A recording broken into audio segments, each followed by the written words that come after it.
afternoon, everybody. Welcome to this special session of the County Council meeting. It is Tuesday, June 27th, and I would like to begin by calling this meeting to order. I'd also like to ask Bill Groff if he would lead us in the Pledge of Allegiance. I mean Bill Jackson. I'm looking at Bill Jackson saying Bill Groff. I apologize.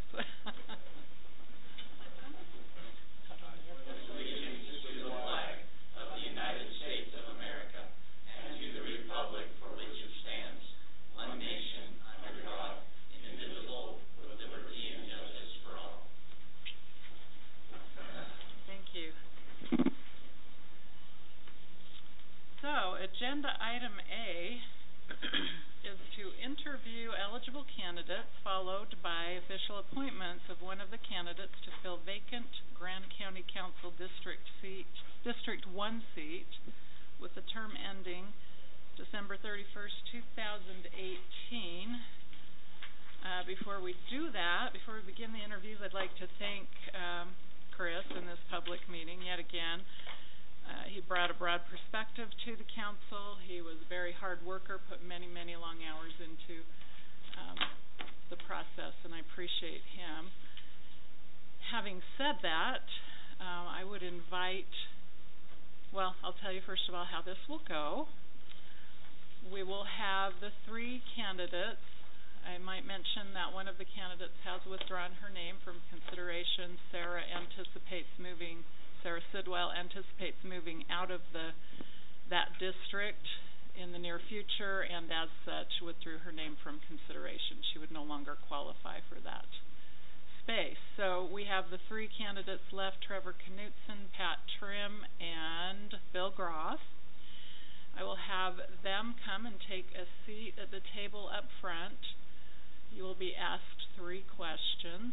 I'm going to have Councilmember Wells ask question number 1. Councilmember Clapper ask question number 2, and Councilmember McGann ask question number 3. You all have the opportunity to answer for the first question, and then the second question, and then the third question. When you answer, would you please go to the podium, take a brief 30 seconds to introduce yourself, and then the timer will start on the question that you are actually answering. Councilman Paxman will keep time. So, with that, how much time? 2 minutes. 2 minutes? And do not, those questions, they shouldn't take more than 2 minutes to answer. Does everyone concur? Okay, because I am only one council member. The order of answering the first question will be by drawing names, and so I think I'm going to have Diana. I'm going to walk over to Diana, and she will draw the first name. First person, take your place at the podium. The next two, please take your place at the table.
Question number 1, as you recall, just take 30 brief seconds to introduce yourself. Tell us a little bit about this community, and remember, you will have the chance to offer with the third question why you are running for this position.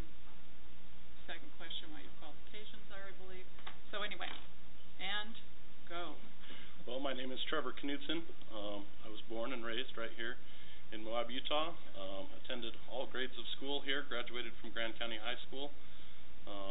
I've lived here my entire life with the exception of 2 years going to school to get my associate's degree in diesel mechanics technology.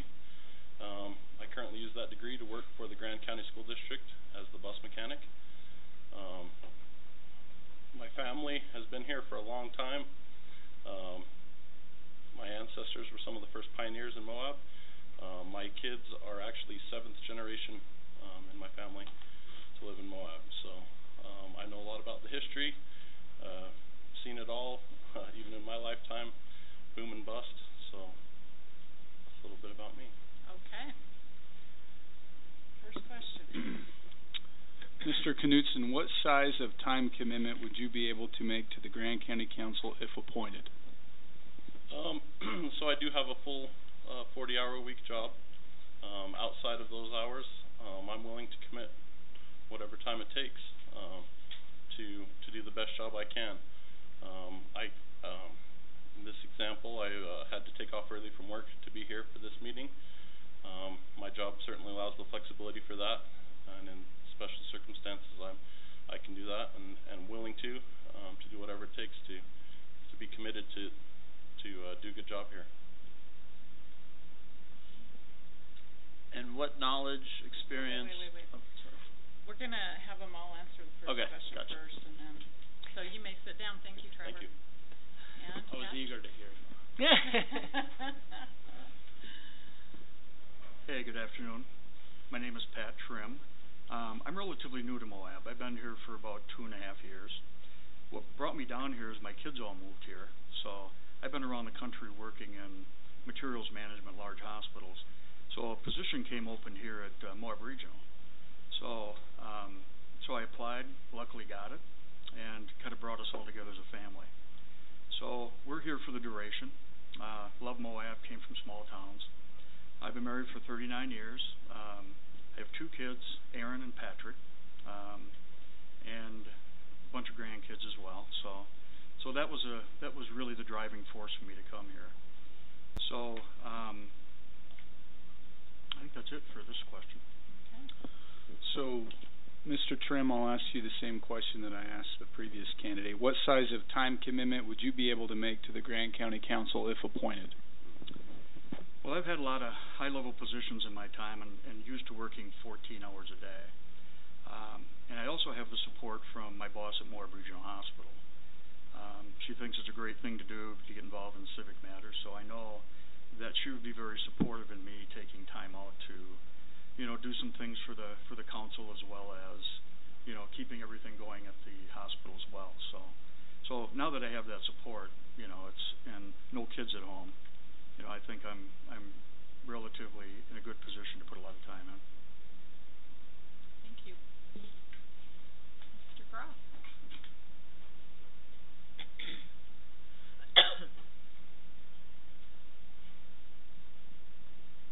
Good afternoon. My name is Bill Groff. I have been in Moab. I'm not a native. I've only been here 54 years. And my wife is a native. She comes from a long line of tailors and walkers from way back. I have a business in Moab. I've had it for 35 years. I've worked in the mines, and I ran an aviation business. So that's my qualification, not my qualification, but that's my name, where I stand. Okay. So again, Mr. Groff, what size of time commitment would you be able to make to the Grand County Council if appointed? Well, I am retired, so I have a calendar that's pretty much blank, and which means that I can devote a lot of time to the council. I have a couple of things, immediate things on my agenda which came up before I realized that I was going to run for this, that I'm going to have to do. Other than that, from about the middle of August, I'm pretty much free to do the bidding of the council, so I can do that. You want me to ask him the next one while he's up here? Well, let's see. He is actually not the one that's answering next, so. Oh, you've got it all worked out. I do. Okay. You want me to sit down? You may sit down. Well, no. sorry, you are the next person. Just don't let me fluster you. Okay, second question. Mr. Groff. Well, Wait. This is Evan, I'm sorry. What knowledge, experience, qualifications do you possess that may be useful to the Grant County Council? Well, first of all, I've been on the airport board for over a decade. I have been the chair for about half that time. I also belong to UAOA, which is the State Utah Airport Operators Association, and I'm very well versed in that. I've also a business owner in Moab. Like I said before, I was a miner early on, and I know how to get things done. I know about budgets, and I also ran for the House of Representatives, and I carried this county, which means that I have a lot of confidence in the people from this county. Okay, thanks. Trevor, Mr. Knudsen, you're next.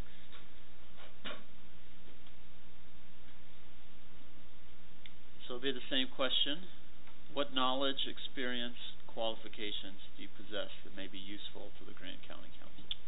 Well, I'm relatively young, and this would be my first experience serving in a community council such as this. But I've been around it my whole life. My dad was a county commissioner when I was growing up, and I've always been interested in the politics and what he was doing, and followed the conversations. I have a relative that served as the sheriff here for 32 years, so I'm well versed in the politics. I've always been involved in it. This would be my first opportunity to actually serve on a council, but I believe I would be a good fit for this. I have the ability to catch on quickly to things that are going on, and be able to hear all the information to make a decision based on what I've heard. Also, like as I said, working for the school district, I do have experience working for a taxpayer-funded entity and dealing with funds, spending taxpayer funds, being fiscally responsible that way. So that gives me a unique perspective there, and I think I am acquainted with a good section of or a variety of community members, and have respect of many of those community members, but know a lot of people and can get good insight there. Thank you. Finally, Mr. Trim.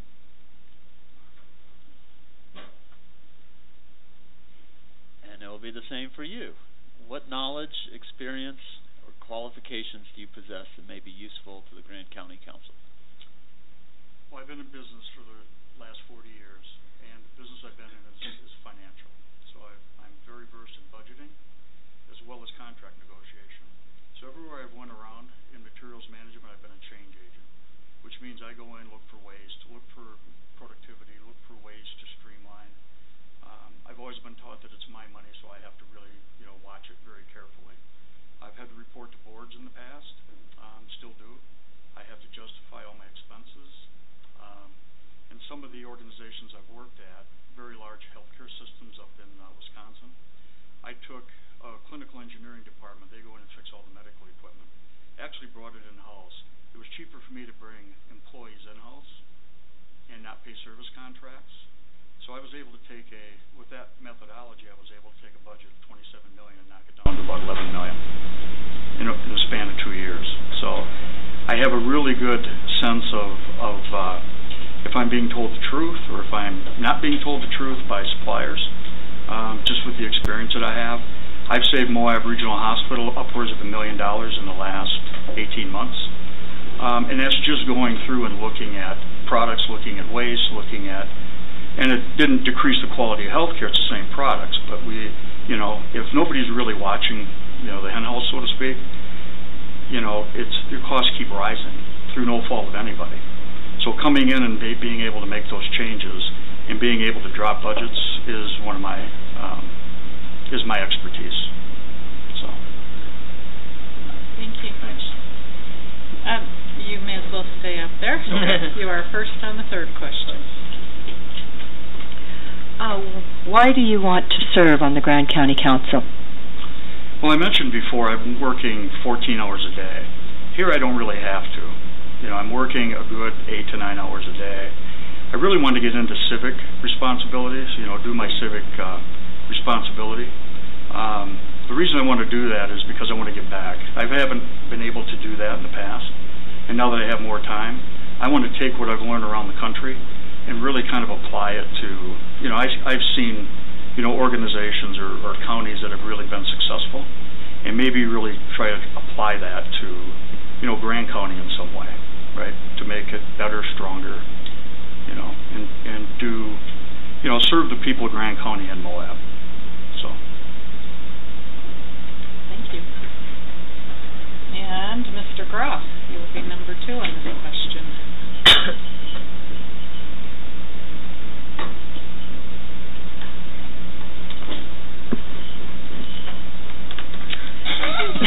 Why do you want to serve on the Grand County Council? Well, I have been interested in politics. I've served on the airport board, like I said before. I think that I have a wealth of knowledge. I'm a very good listener, and I have the support from both. Even though we're a nonpartisan county, there is both sides, and I can listen to both sides and come up with a relatively nonpartisan answer, hopefully. And I think that's what this county needs. I can do that. Okay, and finally, Mr. Knutson.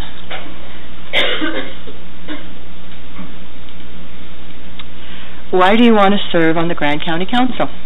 I've always been very patriotic, and I feel it is my civic duty to do my part, and would be really excited to serve on this council. Also, having started a family here and having lots of friends and seen them start families and people move in and stuff, I've seen the struggles that they've had in all different areas, but including home buying or building and things like this. And I see a need for a county government that helps people accomplish their goals rather than hinder them. And I don't know how much of a change I can make in that, but that's one thing that I would definitely strive for. That's my goal, would be to see a county government that helps people, you know, and is open to things rather than just being set, you know, and saying, no, this is the way it is. I want to help people be able to do what they want to do. So that's why I want to run for county council. Thank you. Okay, thank you. So this brings us to the next part of the meeting. I had originally anticipated that we could hold a closed session to discuss the candidates, but apparently code prohibits it, unless you can tell me differently, Andrew. I don't think I would. It is pretty crystal clear. I'll just read it for the benefit of those of you who haven't had the pleasure of I'll just read the very end of it, but it says, in a closed meeting, this comes from 52-4-205, purposes of closed meetings, certain issues prohibited in closed meetings. 3, in a closed meeting, a public body may not, A, interview a person applying to fill an elected position. We didn't intend to do that. We intended to do that in open meeting. B, discuss filling a midterm vacancy or temporary absence governed by Title 28, Chapter 1. Part 5, candidacy, vacancy and temporary absence in elected office. Or C, discuss the character, professional competence, or physical or mental health of the person whose name was submitted for consideration to fill a midterm vacancy. So I see no way around that. I'm not willing to go into closed session to discuss this. So I will open it up to the council to discuss this in open meeting. maybe I will start by saying the qualities that I think are very important in this next person. To fill this position is a broad perspective. We have a very diverse county. The ability to look at all aspects of an issue, go into it with a fresh perspective, and I also think fiscal know-how is a great quality to have in a potential candidate. As you know, we're losing a lot of that ability when we lost Chris. I know that this council is capable of stepping up to the plate, and we will certainly do so, but I think fiscal know-how is a good quality to have as well. Curtis. Well, I just would like to thank everyone for, hitting the campaign trail, getting the signatures, and I think everybody here is very deserving, and I have a lot of respect for all of you, and represent a lot of good values and different dynamics that you could bring to the council. So thank you very much for that. I'd like to make a motion if I could. I would like to give other council members a chance to weigh in if they want to, and then I would love to entertain your motion. Anyone? Mary? I would like to thank all three of you for stepping up to the plate. Being in the county council puts you in the public eye, and it's a big deal, and I appreciate it. And I do think each one of you come with your qualities are great. Thank you. Evan? I would just like to kind of add to the public record as well that often when there's less than a half term remaining, that the appointments are happening kind of along party lines, but because we're nonpartisan, which I think is great, I think it's worth mentioning that Chris, who stepped down, had given an endorsement for Bill Groff, and so in trying to not disrupt the council too much and be true to Chris's constituents, I would like to just kind of highlight that he was endorsing Bill through their experiences together. Anything, Greg? Yeah. I read through all your packets. Obviously, we have three very qualified people.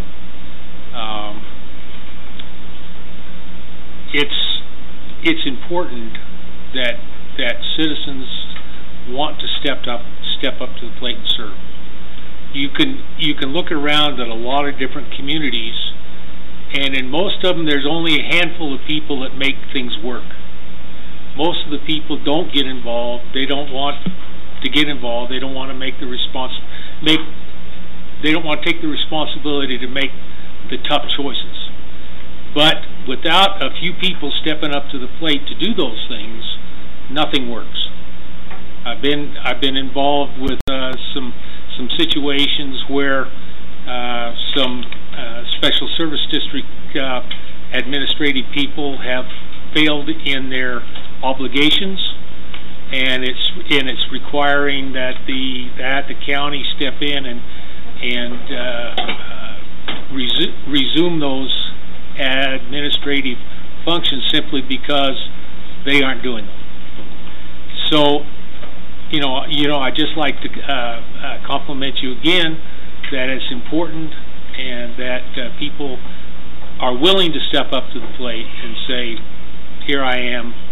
I will carry the load." So thank you for stepping up to the plate. Appreciate that.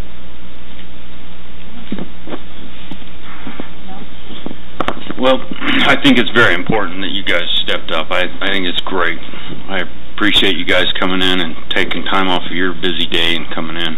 It means a lot. And my thing is I don't think as a nonpartisan county, we should be sponsoring someone. I think it's who can do the best job, and I think we got three good choices here. So I think either one of you would do a great job. So thanks for coming in. Curtis. Thank you again. I would just like to note that, I feel like Patrick Trim is really entering this from an apolitical, civics-minded perspective. The biggest need, in my opinion, and hole that was left when Chris Baird departed us was his budgetary knowledge and fiscal experience in council monetary matters. Patrick's got a very proven, detailed background in pinching pennies in organizational finance and budgeting. We are heading into a very crucial budgeting period. We've got potentially $500,000 in the results of a salary survey to update compensation for county employees. The TRT issue will continue to be an issue of discussion and debate. And so I feel like a great compromise, but also from a very practical, logical sense, Patrick Trim is best suited to fill this position. And so with that, I would like to make a motion. Having interviewed all eligible candidates, I move to officially appoint Patrick Trim to fill the vacant seat of the Grand County Council District 1 with term ending December 31st, 2018, and authorize the chair to sign all associated documents. Thank you. Curtis has made motion. Do we have a second? Mr. Paxman seconds the motion. Any more discussion? Madam Chair, I think we would want to make that effective immediately upon being sworn in, if you want to just add some clarification. Okay. Is that good with you? Yeah. Okay. Immediately upon being sworn in. And when will the swearing in take place?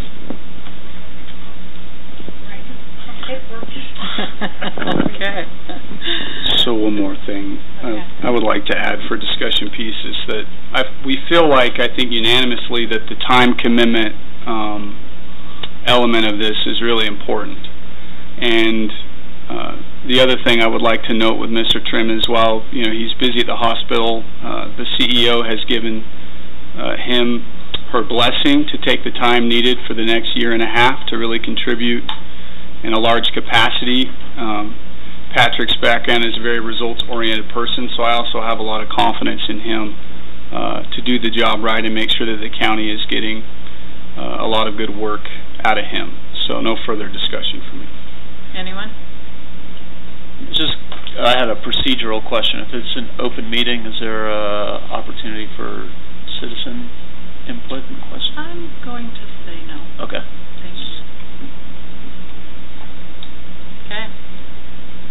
The motion is on the table, made by Curtis, seconded by Rory, to officially appoint Patrick Trim to fill the vacancy of Grand County Council District 1, effective immediately upon being sworn in, with term ending December 31st, 2018, and authorize the chair to sign all associated documents.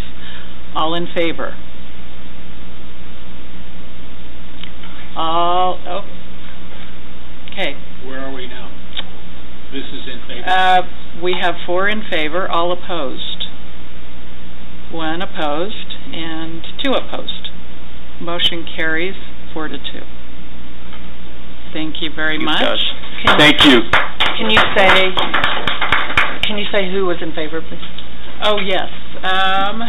Council Member McGann, Council Member Wells, Council Member Hawks, and Council Member Paxman in favor. Council Member Halliday and Clapper opposed. And so you want to do that swearing in right now, Diana? Let's do it. Man, you got a crowd. We just did it in the hallway.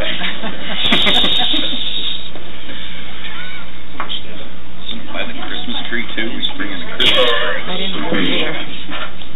But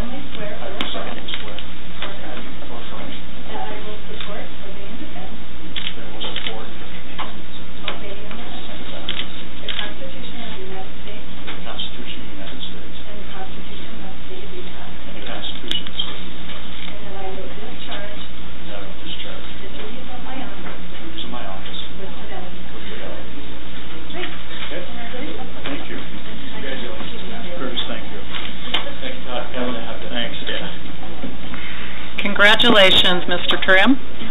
Thank you very much.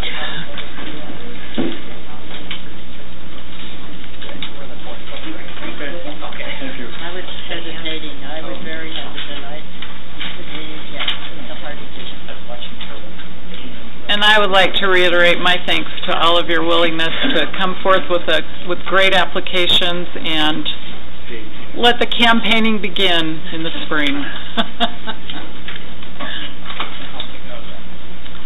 Okay. Can you join us? Sworn wow. in. Come on, man. We just put you in the hot seat. Come on. You're not getting off that easy. Come on up. And nobody ever pulled my chair out. Yeah. We were serious about that time commitment. Yeah, I saw that. That was tough. That was really hard. Okay, agenda item number B, letter B, is approving the proposed resolution to reinstate the Grand County Council as the administrative control board of Thompson Springs Special Service Fire District, presented by Council Member Halliday and Council Administrator Ruth Dillon. So, and I don't think we need a long, detailed explanation for why we're doing this. Just the brief gist of it. Okay, I would just like to remind everybody, the reason we're doing this is because the administrative council that was appointed out there has failed to live up to their obligations. There's been this is an ongoing problem of where they have failed to show up to meetings. It's created buying for the secretary, who then is unable to legally pay the bills. And it has created some real shortcomings up there. Mm-hmm. So in consultation with Ruth, we look back in the history, and there's been, since we started the Thompson Special Fire District up there, there was been at least one or two times in the past where this has happened before, and in each case the county has stepped in to facilitate the administrative functions of the fire district. At this time, we want to retain Mark Markham as the fire chief and the only member of the fire department up there. We're hoping that we can get some more members up there, but for the time being, we can't just leave it empty. We made some arrangements with the Moab Fire District to fill in. So they just had a fire up there. It's 141 acres. It was caused by a power line that broke. Moab Fire went up there and assisted in fighting that fire. If the wind had changed, the wind had gone a different direction, we may not have a Thompson to be talking about. It's that serious up there. Okay. So at this time, if there's no more questions, I'd like to make a motion. Please do. Okay. I move to approve. I move to approve the proposed resolution to reinstate the Grand County Council as the Administrative Control Board of Thompson Springs Special Service Fire District and authorize the chair to sign all associated documents. Thank you. Greg's made the motion. Second. Curtis seconds the motion. Is there any discussion?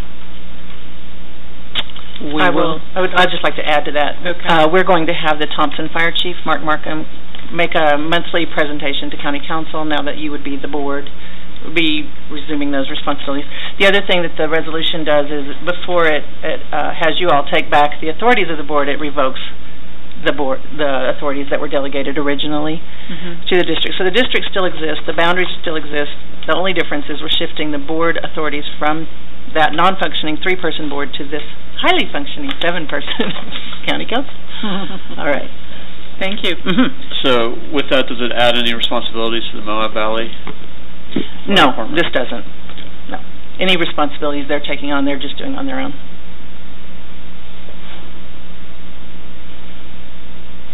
Is that right, Bob?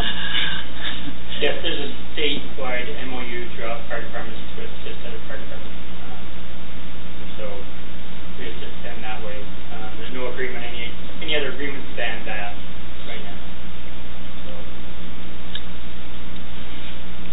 you. Okay, motion is on the table to approve the proposed resolution to reinstate the Grand County Council as the Administrative Control Board of Thompson Springs Special Service Fire District and authorize the chair to sign all associated documents. If there's no more discussion, we will call for a vote. All those in favor? Motion carries 6-0. Thank you. 7. I'm so used to saying 6. Thank you. Your first vote. Funny how we get in a habit so quickly. I know. One meeting. I know. Chair? Yes. I'd just like to add one thing. I was on the phone with Mark Markham before the meeting. He wanted to be here for this, but because of the fire danger is so extreme up there, he decided not to attend today. So. Thank you. Thanks for your work on this, Greg. Yeah, you're welcome. Okay, agenda item C is approving the 2017 certified tax rate, postponed from June 20th, 2017. Diana Carroll.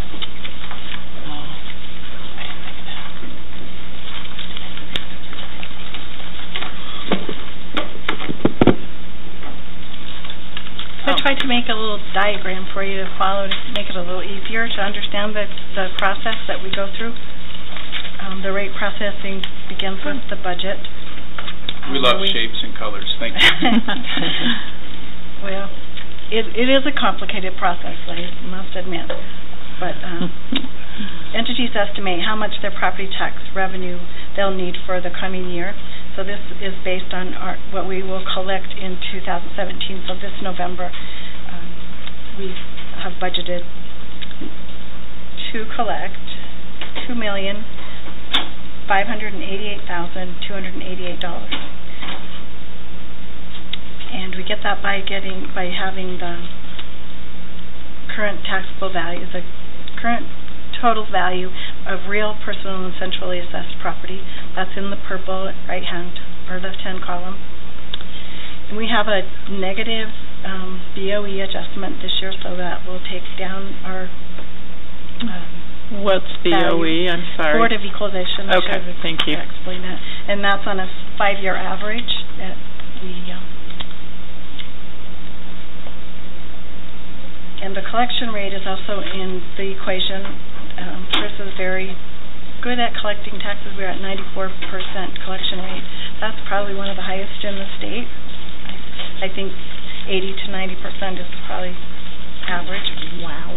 And we just also have a little bit of negative new growth this year. Well, it's not. Let me back up. It's not negative new growth, but it takes down our total value, so we collect on that new growth. The centrally assessed properties were down some over last year, and that's all in this hard-to-read printout. But if you have any questions on the process or what we've come up with, I'd be happy to answer those or spend more time with anyone individually. I have a question. The certified tax rate value, what is this, $1,450,000,000? Yes. That's the value of all real property in the county? Real, personal, and centrally assessed. Okay.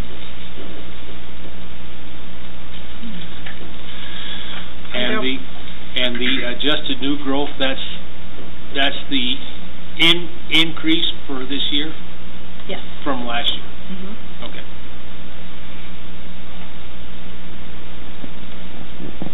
Mary? I'll make a motion. Can I just add, there's two resolutions, and I don't know, I guess we should probably do them separately. One is for the GO bond, which it got separated a few years ago by the Tax Commission. So there'll be two resolutions. These ones that are in here. Yes. Correct? The ones that are already in here. I think they could both be included in the motion, though. What was the bond again? It's the general obligation bond for the courthouse remodel. It's just about to be paid off. Yeah, let me pull it up.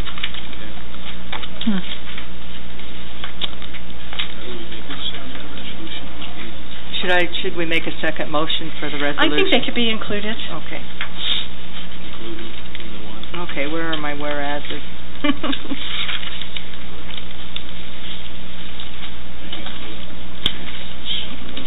Mine isn't in here. Okay. The agenda summary has it recommended.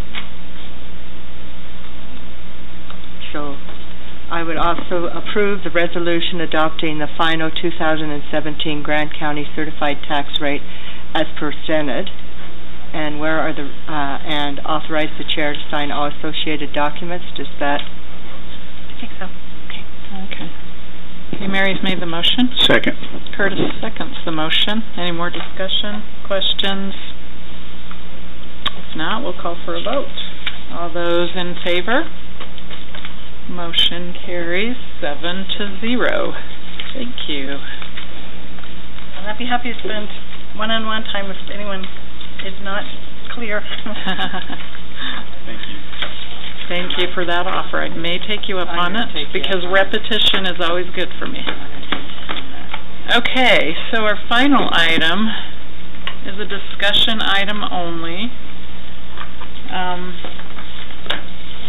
regarding the desire for the county engineer of record to proceed to respond without any conflict to the Grand County Council to the 7-County Infrastructure Coalition, Transportation, and Uinta Transportation Special Service District's joint request for qualifications to assist in the coalition in preparing an application for a transportation corridor across the BLM-administered land, Utah State Institutional Trust lands, and private property in Grand County.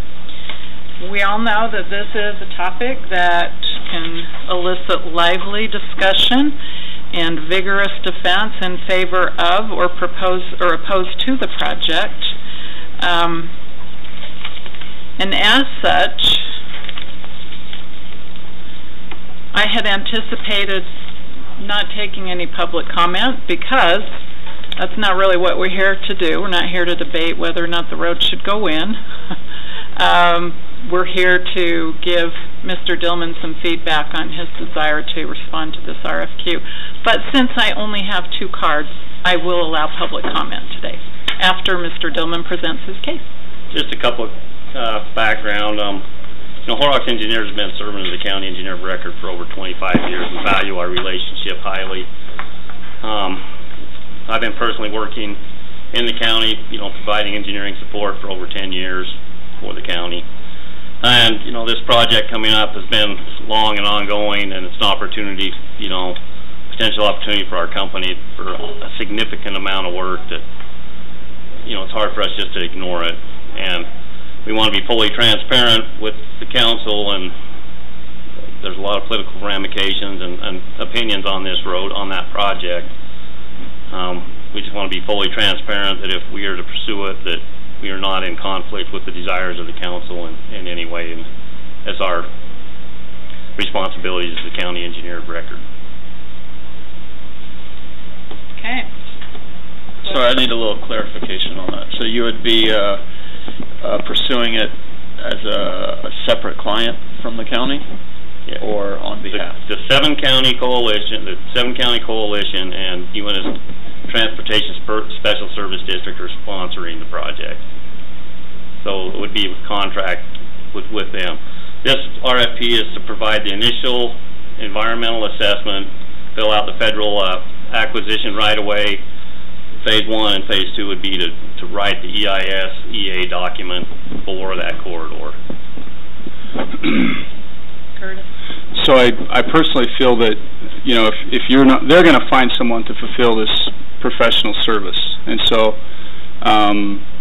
being that it's not coming from the county, it's coming from the 7-County Infrastructure Coalition, the Uinta County, a special service district in Uinta County, my personal belief is it's not in the best interest of the county to be vindictive, over an independent contractor in any sense. And so I just wanted to make clear that this need is going to be filled by somebody, if not you.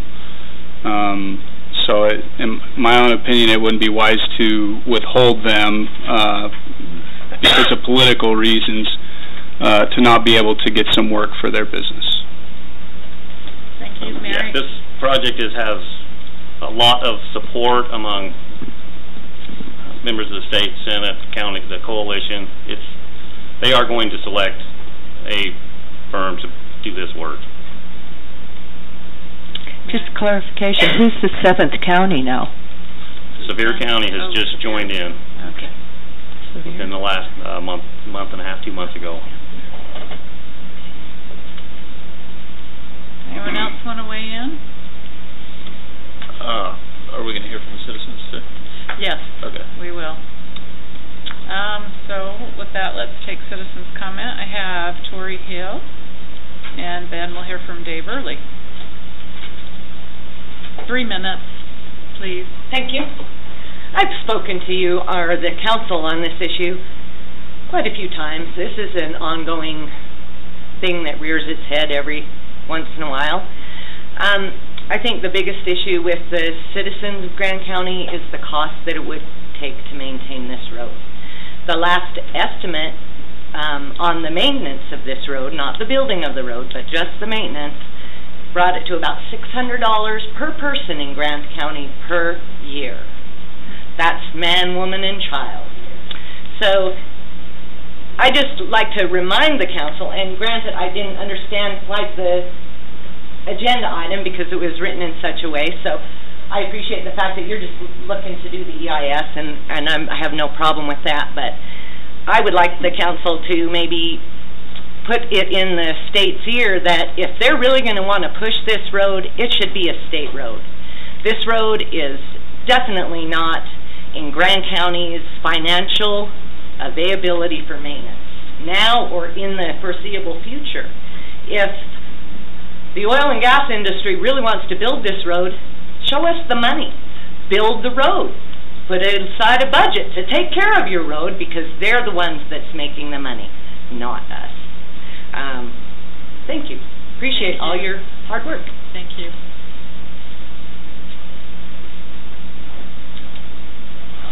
Hi, Dave Early. I won't take 3 minutes. I'm speaking as mayor of Castle Valley and as a taxpayer, and I'll echo Tori's sentiments. I'm, pretty pragmatic 8-year mayor of Castle Valley living on a budget, and I haven't seen anybody show us numbers, real numbers, of what it's going to cost to maintain the road. The last time they gave us numbers in that hearing at the Grand Center, they were based on the average road in America. I think I've said this publicly before, but it's my knowledge from when I first moved here, there was rumor that the road in over the Mancos Shale from Loma to Rangeley is the most expensive 2-lane highway in America to maintain. So I actually reached out to CDOT on their contact list for the Grand Junction office twice now, and they won't get back to me with what the cost is up to the pass from Loma. And I think that's really the relevant cost. I'd encourage the county to grandma that information so you know what it is, because we're getting all sorts of things. But additionally, I asked UDOT last year at their meeting when they were down here, point blank, that we couldn't afford the road and that should be a state road, as Tori indicates. It's state interest. It's not Grand County's interest. It's state interest, and that really should be a road. And the head of UDOT was, oh no, Mr. Mayor, I'm sorry, that's a county project. That's not a UDOT project. Some of you may have been in the room. But you guys, this is a huge bill. Whether it's $600, it's really hard to say right now, but run the math. Even off the average, it starts getting nerve-wracking. And I mean it as a taxpayer, not as an environmentalist, not as tar sands. I think the thing's madness all the way around. But just from a simple taxpayer's point of view, it is suicide for this county if we get stuck with that bill to maintain it. So be pragmatic, get beyond the philosophy of which side you're on, and let's get an honest answer. And if the 7th county really got all the money to do it, give us an honest answer and put all the assumptions out there. We got plenty of these people in this county who know how to go through these documents and tear them apart and find out what's really being said, if the information will be there. So thank you very much. That's all I'd like to see. Thank you. Appreciate your comments. Definitely. Do you have what you need from us? Yeah, we just want to make sure that we're not, nobody felt we were in conflict working on it. Let me just say a few things about the road. I mean, ownership has been discussed of that road in all of the 7 county meetings. It is obviously undecided. we all know that Grand County cannot afford it, nor should they have to be afforded. We have talked with UDOT. They're supportive of the project because this is, you know, this project is all reaching to the state legislature. And that's really where you're going to see support or non-support really come from this roadway. So there's a lot of push, there's a lot of support behind it. It's obviously a lot of opposition. You know, in these initial steps as they start doing the EIS, I would strongly recommend the county stays involved so they have input into those documents as they are starting to be prepared, whoever does them. So it calls for, in this document, it calls for involvement from all counties that are affected, and that would certainly be us in the process. Part of the NEPA process will require that. Okay. So. Yeah, and I'll echo many people's other thoughts. I think most people know where I stand on the road issue,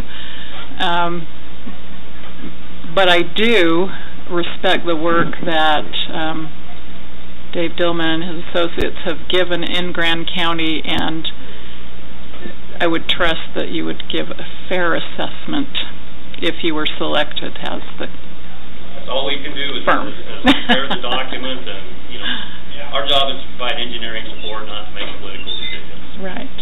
Okay. So I think bottom line is it's up to you, and I don't think we're going to be vindictive and hold it against you. Just while I'm here, if you have any other questions related to engineering in the county, I'm here to answer those if you have any questions. Okay. Thank you. Okay, Anna. Can I just make one comment? Absolutely. I've worked with Horex engineers for 18 of the 25 years they've been with the county, and I certainly hope that that relationship is not jeopardized by this project.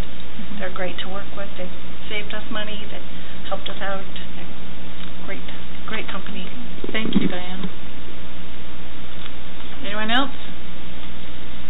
Okay, let's move on to future considerations. I'm not really going to ask everyone for a report. We'll save that for the first July council meeting. But this is a follow-up item from a few meetings ago when the TRT tax was discussed. And in that meeting, a motion was made to have a follow-up meeting with the Travel Council Board. We have received many very thoughtful, well thought out, rational citizen comments, and you know, on both sides of the issue, and I feel like we owe it to the citizens to follow through with that motion and actually have a meeting with the Travel Council Board. So get out your calendars. Ruth, did you have a few dates that might work? Oh, well, I noticed on your email you mentioned August 1st, which was a date that we originally had sent out to both the Travel Council Board and the County Council.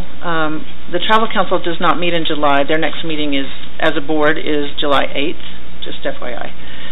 So, oh, I thought it was August 8th. I'm sorry, August. Okay. Excuse me, I meant August. Okay. August 8th, they don't meet in July, is their next board meeting. So, depends on, if you want to have it before, then we could still go with that. We had put 2 o'clock down for August 1st. What was that for, Ruth? Because I have that in my calendar for County Council at 9 a.m. on August 1st. What was the 2 o'clock scheduled for? I don't know what a 9 o'clock is. That wouldn't be... Was that our first retreat? No, that would be August 29th. Oh. So what did we have?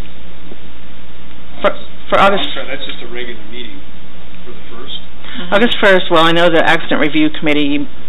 It meets in here at 8:30 on August 1st, so I don't know what the 9 o'clock was. I know, I'm asking what did you say, 2 o'clock? Uh-huh. What was that? The joint meeting with the Travel Council Board and you all. That was the tentative date that went out, and then it got canceled. So 2 o'clock before the regular council. Mm-hmm. I like that, actually. But they don't? Is that the thing? No, they're fine. There were just conversations about should we wait until the Travel Council Board meets again. Yeah. So, but there are plenty of dates available in August. Well, if everybody is in favor of that, holding it at 2 o'clock prior to the regular council meeting on August 1st, I say let's calendar it. Sounds good. Okay. Okay. We got it. Done. Thank you. I would take a motion. Well, unless somebody else has a future agenda item. There's no motion needed. What's that? No motion. We're under future. To adjourn. Oh, to adjourn. Ah, okay. I like that. I mean, that would be a normal, that's a normal open meeting where all the citizens that have been submitting comments could come and... Yes. Absolutely. Okay. Okay. Motion to adjourn. Thank you. Second. We had 2 seconds. We'll give it to Mr. Halliday. Curtis made the motion. Thank you. 2 o'clock we're having that meeting. Yes. All right. That wasn't too bad.